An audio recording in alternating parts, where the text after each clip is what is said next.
یو بادشاہ خلیفہ د زامنو سره راغلی دی، طواف کوي. او تاریخ دان یو عجیبه جمله لیکلی ده، وی بادشاہ په احرام کې او دو ځوانان زامن ورپسې هم روانو په احرام کې. وی دومره ښایسته ښکارېده لکه چې په سپوږمۍ پسې چې دوه ستوري رواني. بادشاہ خواسی هم نور مر پې نه لګي جو ښایسته او ځوانان بچي وو. تاویده طواف کوي نو چې کاتنو د مقام ابراهیم سره یو کس ناست دی موز کوي، شاته او پسې لویه مجمع په انتظار ده. دا خلیفه هم طواف کوي راغی جو هلته دقه دا تحیات په شکل کېناست په انتظار کې. زامن ورته شاته ناست دي چې زمونږ دا پلار ولې کېناست، چې هغه سلام وګرځو. یو دم خلق راپن شو پاغه باندې مصافحه کوي، نږدې شو ورته خلیفہ بادشاہ هم نږدې شو هغه ته. دا ډیره د عبرت ته چې نږدې شو ورته سلام یې وکړو.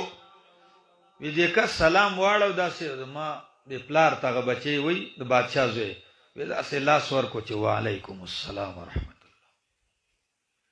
وی پلار ورته زمونږ کېناست بادشاہ. دې سوال کوي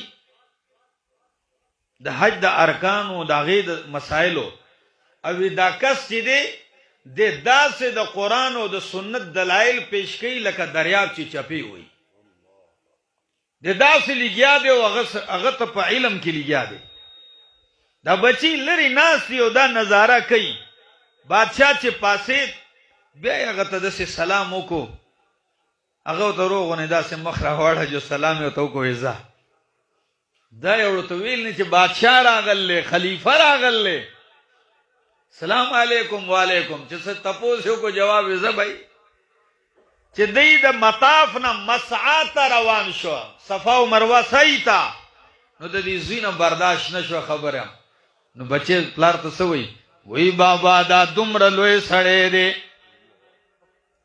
دومره لوی سړی دی چې ته ورته ناسې او د سمندر تاړو نه کاته د ناسې دی اډو تا ته پاوم نصیر، ته ورته ناسې دی دومره مستغني ناسته ستانه او دی رنگ ته وګورئ د کعبې د غلاف نه زیات تور دی رنگ، تک تور، او په سترګو باندې هم اعور دی،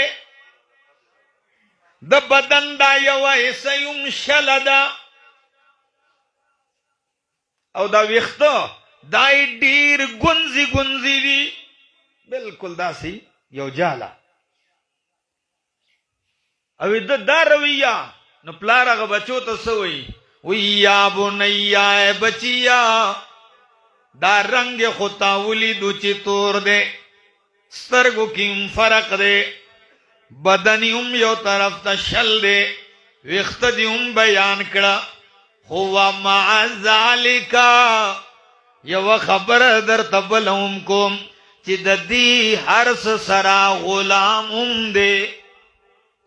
بچی ته وی لا بله هم واوره چې څه دی ستاسو غوږ دی او که زما سې غوږ دی؟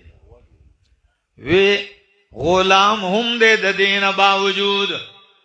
نو بچې نور حیران شو چې د پلار زما څه وی غلام هم دی؟ وی آو خو یې واورې بچو علم دومره لوی دولت دی چې غلامان راپورته کی د بادشاہانو برابری کی.